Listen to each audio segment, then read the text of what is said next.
This is Ben McLaughlin. This is my reflective log. I'll be covering the first 2 weeks of my course. So this was the 9th to the 11th and the 23rd to 25th. Obviously, the 16th to the 18th was our break, so we didn't actually do anything. Just a quick note, if you remember like the first kind of part of the project, I used to do reflective logs via video. Where I basically just go through my week, show examples, stuff like that, as I'm showing on screen. There's a small issue going on with Premiere. I'm sliding up now to show you. Our Premiere license at home has run out. I usually do everything via Premiere at home just because it's easier to record and stuff like that, and just because due to limitations for my personal reasons, I can't really get into the closure at the moment to spend all the time on these reflective logs. So I thought I would just do it by what I'm doing right now is basically I'm recording it on Zoom and I'm screen sharing and then I'm recording this screen share. So for now, until the Adobe license is renewed, I'll be doing it this way. I don't know if I'll carry on this way, really depends how it goes, but I think it should get renewed pretty soon. So to be covering the first weeks of our course. So basically, this is the kind of first beginning of the final major project. So the kind of first thing we've done is a SWOT analysis. We've done this last year.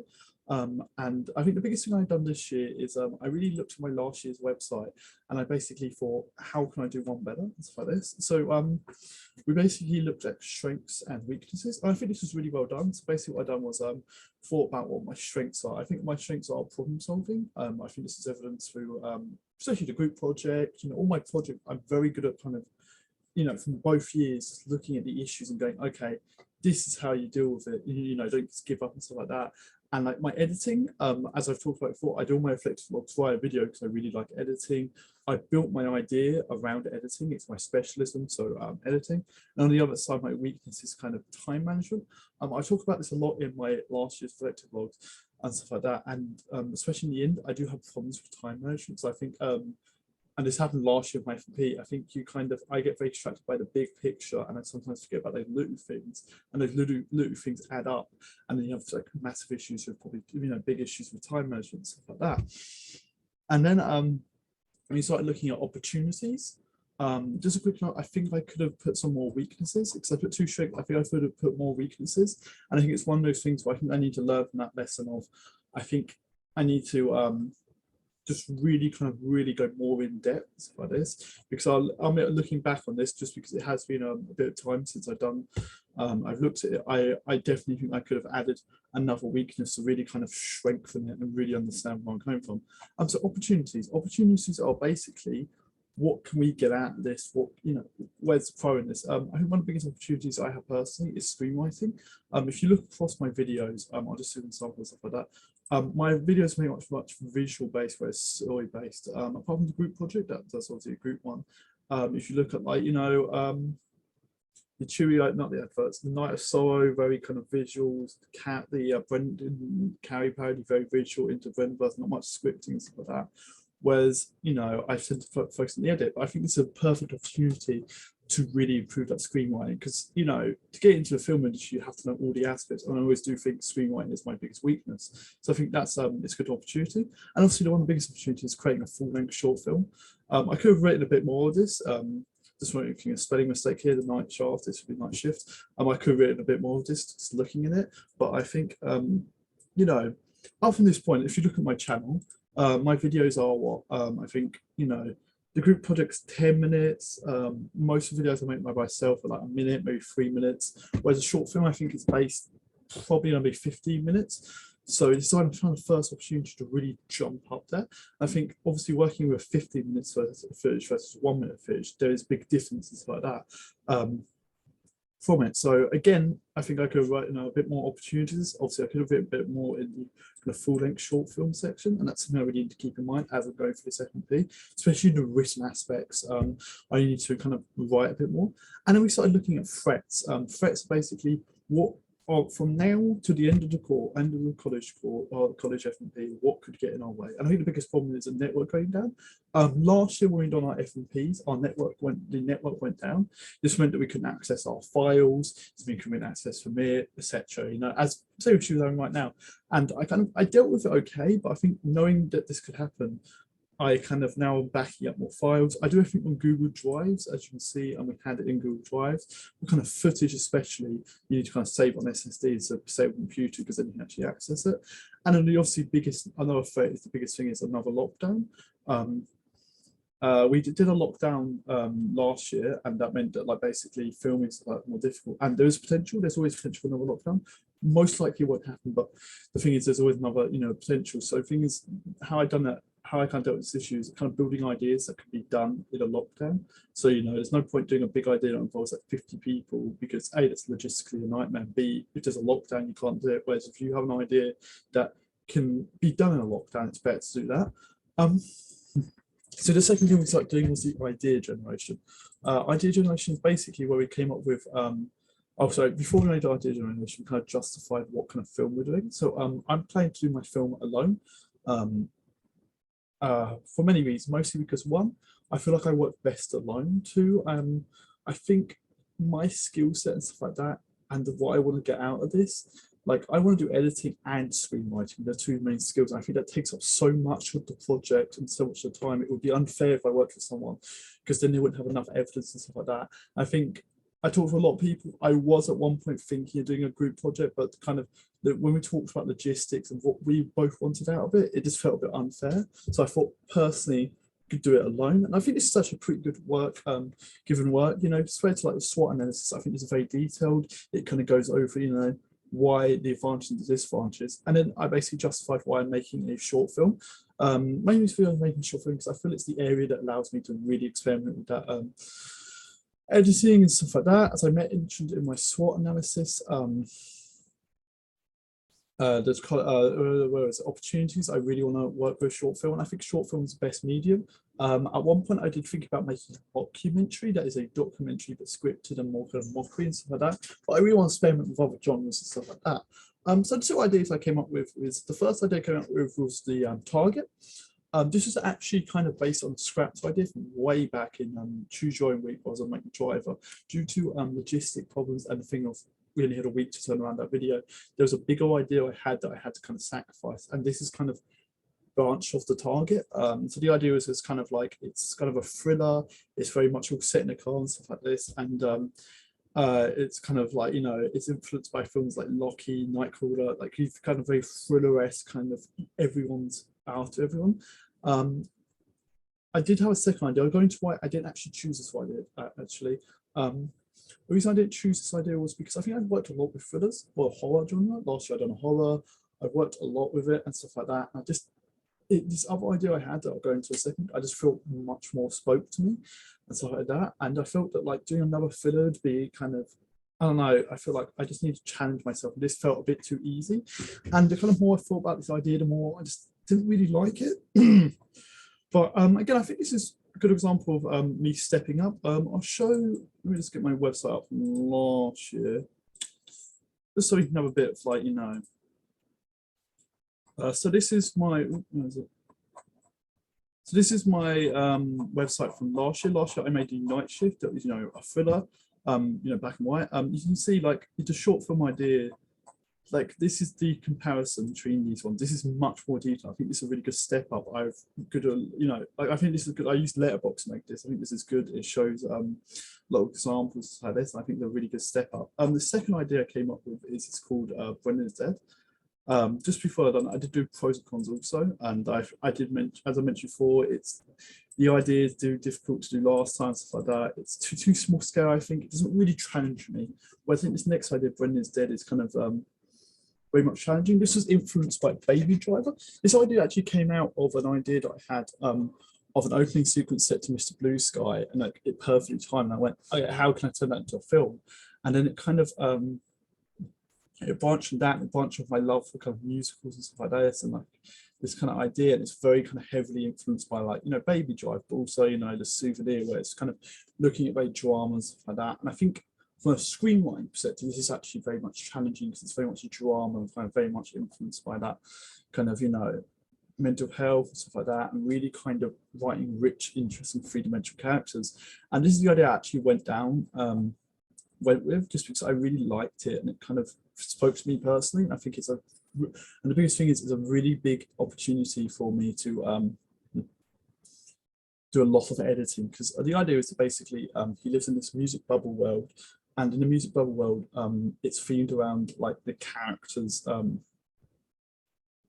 and the music bubble world is kind of themed around the character, like what song he's in. So if he's an 80s song, it'd be VHS stuff. It's more of like a sadder song, it's black and white. I think from an editing perspective, that allows me to do a lot more editing than the target that's kind of very limited in the editing. This is like, I can really do anything with the editing. So once I started the idea, I kind of started looking at research sources. So this is basically where I compiled a bigger list of sources that I'd be using for the written side of the work.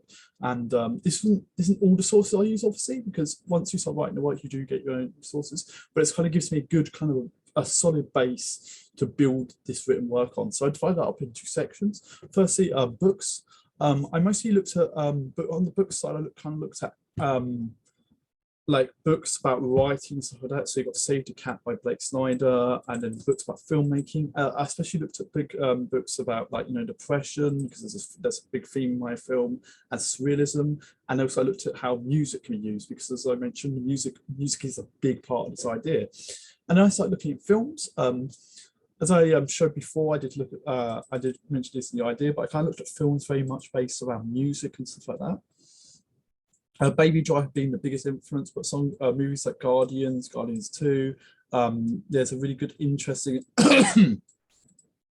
There's a really good documentary about movie editing. Nocturnal Animals, that is a film that deals with writers and very kind of weird and surrealist. Eraserhead, obviously one of the classic surrealist films. Requiem for a Dream, a lot of surrealism and stuff like that. And these are kind of films that are either music or surrealism based. That are 2 big parts of my film. And I started looking at videos. So I looked at like kind of videos on YouTube mostly of how to do kind of more music-based stuff. So syncing music, stuff like that, sound design, how to write a short film, how to make a short film alone, because I'll be doing this alone, stuff like that, and like really audio-based. And then finally looked at articles. And these kind of articles about, like, you know, how dance Harmon story circle works. This is a technique that I'll be using quite a lot in my FMP. It's the Dan Harmon story circle. And I think it's a good way to write characters. Edda Wright, the creative Baby Driver, kind of breaking it down. Jonah Hogg, who made The Souvenir, kind of talking about it. How to write a surrealist film, and 11 practical techniques for filmmaking, and then like the importance of music. So these are the clear theme I've gone for, and really kind of connected tissue is this kind of idea, like, you know, art, like the clear theme is surrealism, dramas, kind of music and stuff like that. So then we started looking at research visits. These are locations where we can actually go to inspire the film. So I looked at kind of very kind of vibrant locations, and I thought logistically, what can I do? And I actually wrote this before I actually went to do things, but I've now gone to them. I think they really helped. So I went to the BFI.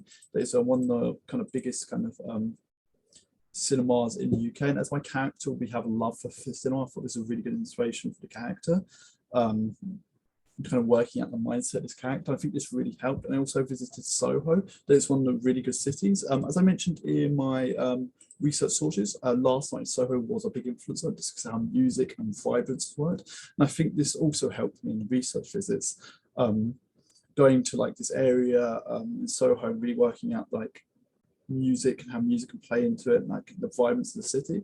I will this is another thing of, as I mentioned before, of me. I don't think I've written enough here. I think I could have written a bit more research visits. Maybe 1 or 2 more research visits really would have strengthened it and kind of shown that kind of bigger thing for it. So I think maybe more on the drama side, because I think I've got surrealism, the cinema nature nailed down, but I think more of a drama orientated visit would have really helped. And then finally, for this FMP part 1, we started looking at interviews. These are people we can interview to help influence the film. And I'll admit this is the weakest part of my FMP so far. I've never been the best at thinking about interviews, so I'm not. It's a logistical nightmare for me personally. It's kind of very annoying for me to work out the interviews part and stuff like that. So like it was difficult. So basically what first I think about is student filmmakers. Because my character is a student filmmaker. I am a student filmmaker myself, but I think it's always good to get a different perspective. So one that's mainly interviews I'll do, and then movie composers. I think is a good number person people to ask, because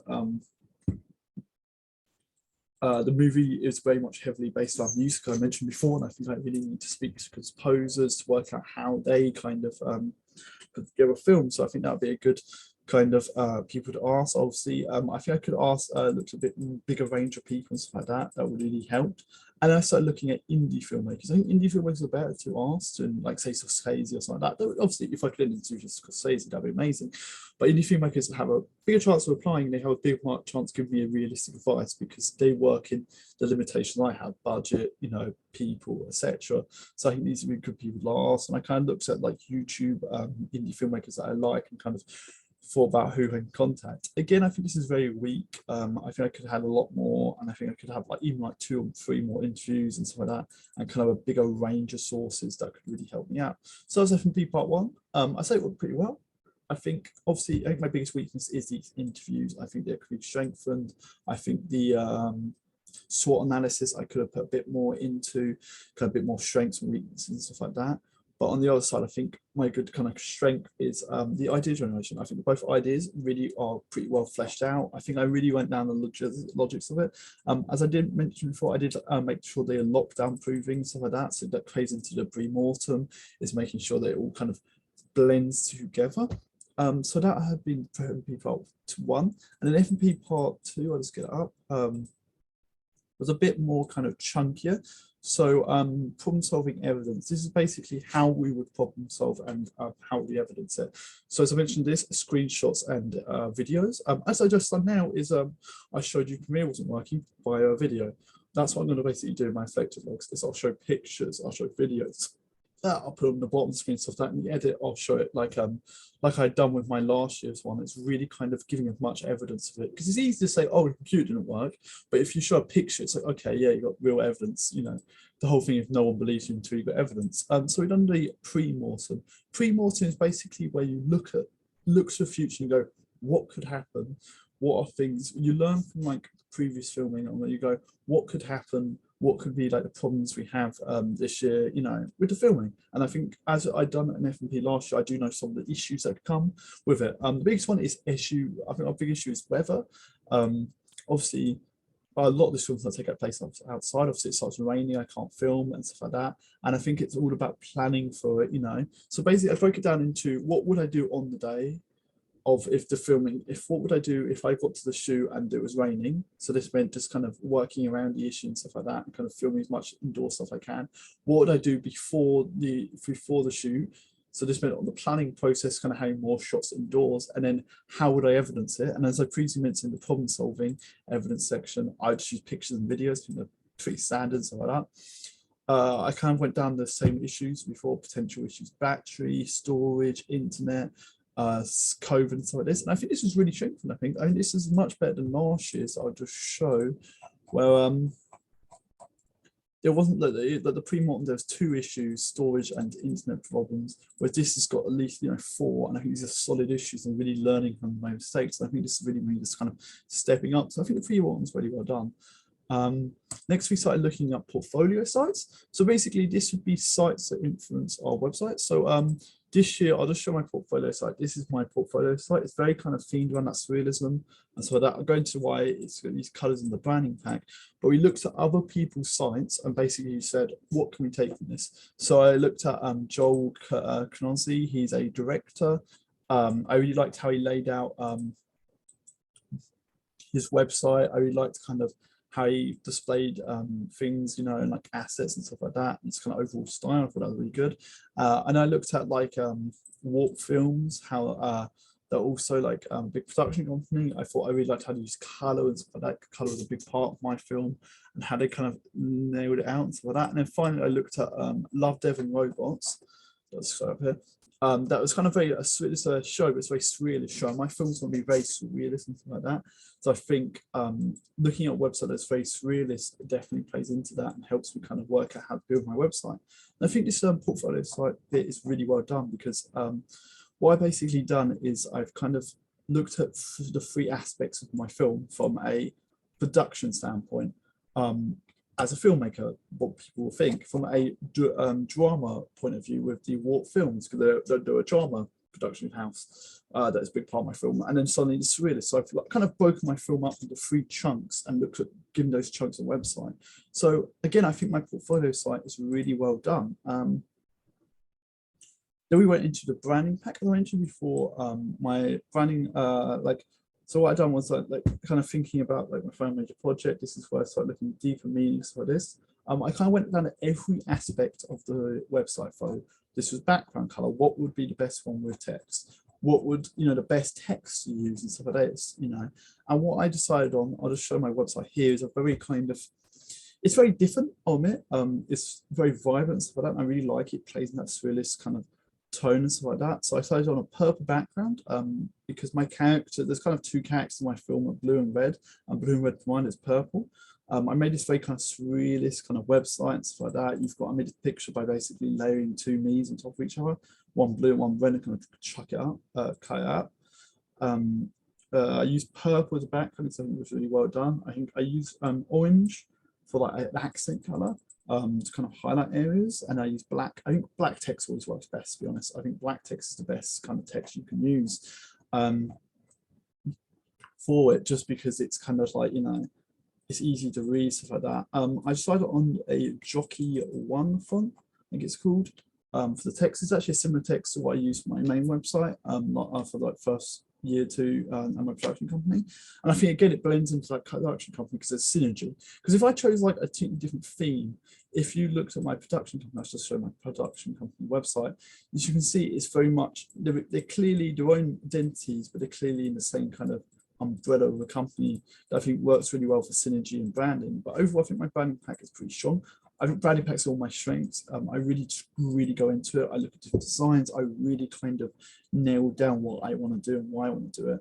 And then kind of ask my questions so that I'm really nailed down the branding pack. So again, I think that's another strength. Next thing is interactive platforms. So this is all the websites that we can use to promote that we're going to use for basically FMP. So the YouTube, this is probably the biggest one, is I just uploaded my video to YouTube. This is actually on YouTube right now. I'll be watching on YouTube because it's the easiest video sharing product, easiest video sharing website. Wix, the website that we use for the production to put the websites, have built-in embedded YouTube. It's just easy to use. Instagram's very picture-based. Rebel Production has its own Instagram where it posts regularly and stuff like that. And I think it's a very good video platform to share little content, stuff like that. And it also, my target demographic is younger people, kind of that 18 to 25 demographic, I would say. And obviously, Instagram has got that same demographic. So again, it's a good kind of website. And then obviously Wix, that is the best. It's free, it's easy to use. I've used it for like last 2 years. It just makes sense. I think I could have probably added another one, maybe Twitter, if I was to do this again, or like just keep in mind for the future. I think I could just maybe put a bit more detail and stuff like that. So yeah, and then we started looking at festivals. I'll admit, festivals have always been my weakest point. If we look back at last year's website, the festival one was the weakest part of the website. So let's go up. This, as you see, the festival and stuff like that. This year is slightly better. I looked at the London Short Film Festival and the International Surrealist Film Festival. I think I could have had a third one, maybe something a bit more drama orientated. So like this. I kind of looked at film festivals I could really get into and stuff like that. So I didn't go for like, the Oscars because I'm not getting into that. But I looked at kind of smaller film festivals I could really get into. And I think the film festivals I put out, I've looked into a really well detailed. But again, I think it's one of those things where just a third film festival would have strengthened my case and stuff like that. So I just kind of went down the film festivals. I looked into them. I've got the websites here. I looked at them and like, why would I submit to them? For example, surrealist one, I'm making a surrealist film. That makes sense. Why I'm submitting to it. It's smaller, stuff like that. I looked at what you need to be able to get into it, stuff like that. So once I finished the film, there was a potential for me to submit it. And then obviously I built my website. I just shown this, but it's very kind of surrealist. I really like it. It's kind of a work in progress. It's kind of one of those things that will constantly change with my films and stuff like that as I get better and better. So FMP Part 2, I think it was really well done. I think it was a bit stronger than FMP Part 1. I think the problem sign was really well done. The pre-mortem was pretty decent. Portfolio sites could have been a bit better. I think overall they're pretty good, maybe a bit more details for that. The branding pack I think was really well done. I think this is one of my so far the highlights of the FMP. I'm always good at branding packs. Year 2 branding packs very well detailed. I've kind of gone over every aspect of the filmmaking and stuff like that, every aspect of the website, and really kind of nailed down why I'm making these decisions so it doesn't feel so random. And then obviously the interactive platforms and the festivals, I could have just added a bit more details like that, and strengthened it and stuff like that, and really kind of made it look better. So that covered, where is it, the 18th, the 9th to the 11th. Now we'll be going into tasks from the 23rd to the 25th. This was kind of less tasks, but bigger tasks. The first thing done was a concept PowerPoint. So basically this is a PowerPoint where we kind of went down all the tasks that went down our website, went down our idea, sorry, and kind of broke it down. So what am I planning to make? This is basically breaking down what am I making, to kind of describe the film in an overall sense. And then what I decided to do was break down my film into 7 stages of the film. This has kind of come out of my writing and stuff like this. So during when I went to, because this is after the half term, during the half term, I actually went to London, Soho, talked about in my research interviews, location site, and I kind of, what I've done, you can't actually see it, but basically I had a notebook and I kind of started jotting down ideas, and the more I thought about it, the more kind of the idea kind of fleshing out, and I break it down into 7 parts. And this kind of it's based off the Dan Harmon story circle. This obviously, as I talked about way back in project 1, part 1, that's for 10 minutes away in this video, but the Dan Harmon story circle was a big influence in this film. So I basically went down each stage of the story circle and thought, how could we create a story based on it? Dan Harmon's story circle was actually 8 instead of 7. But a lot of stages are kind of very similar, so I just kind of meshed them. But kind of each stage has its own kind of unique color grade and kind of unique world it's in. So it is, and this very much plays into music world. Just looking at this contextual PowerPoint, I think maybe I could maybe it's a bit too detailed so like this. So this actually context intro is actually a 2-week project we're 1 week into. So what I haven't done yet is recorded a video kind of going down this PowerPoint. So maybe before that, I'll probably just go through the PowerPoint and maybe just get rid of a lot of this text, because it's kind of a bit too detailed and just a bit too much. It's meant to be a PowerPoint, you know, it's not meant to be like a full-on essay. But I kind of just went down it. Obviously, as you can see, I haven't finished this yet, but all quotes from red, I think it helped to stand out and stuff like that. And these kind of all the sources and stuff like that. So I went down each stage, and then why I took this concept from a creative and practical point of view. And then I basically talked about influences. It's very influenced by, as I mentioned, Baby Driver, stuff like that. I've really been through this. Scott Pilgrim, Tick Tick Boom. This is a mood board kind of to give kind of a visual reminder of what I'm doing. And then obviously I started to use video mood videos to kind of show what I'm doing. So I think this helps easily kind of explain what's going on. So it's a Baby Driver in 2001. I think these kind of really help nail down what I'm doing. So that's the concept PowerPoint. Obviously, once I record the video, breaking down each kind of slide, it'll go into a bit more detail. But I think this is really well done. Not to like keep doing this, but I think it's good to show this. But basically, this is this was last year's concept PowerPoint. As you can see, it's not as good because it's kind of less detailed and stuff like that, and it's less kind of, you know, you can see that I'm less kind of big on this idea. I don't use many pictures, where this one uses a lot of pictures, clearly themed, branded, stuff like that. And I think it's really good concept PowerPoint that really well breaks down the concept. And then we've done the process research report. As I mentioned before, this is a 2-week plus thing, so I actually haven't finished this yet. What I basically have done now is I've kind of gone down each stage and written the introductions, and I think this really kind of helps. So the process research report, so I thought to explain what this is. It's basically, how do you build a short film? We've done this last year, where we kind of went down each stage. We use a lot of sources and stuff like this. And we basically got sort of primary sources that are sources that you gather yourself, and secondary that are like books and stuff like this, to break down, like, you know, what are you doing and stuff like that, and like how do you build a film. Last year I broke it down to 4 stages. This year I broke it down into 5 stages. The difference is this year is that it'll be how to do it for your specialism, mine being editing. So it's not just how do you approach the idea generation from a general point of view? How do you approach it from an editor point of view? Or like, how do you do production from an editor point of view? So the idea is that someone from first year could take this next year and understand how to build a film if you're an editor or cinematographer and some of this. Just from the start, obviously, as I mentioned, this is not finished yet. I think this is really well done. All my intros, what's on my intros, I'm starting to really try to nail down my sourcing. I think a good thing is playing off sources. So what I've done here is, look, I've found a quote that explains what pre-production is, but then I backed it up with another quote. Or, with this, it's playing off quotes and stuff like this. And I've kind of done two quotes, but one, I found evidence to support one way or another way, and I've kind of said which way I'm going to do. And I think that's really good at like kind of hard referencing. And see, my hard reference is really big. I've just written the intro.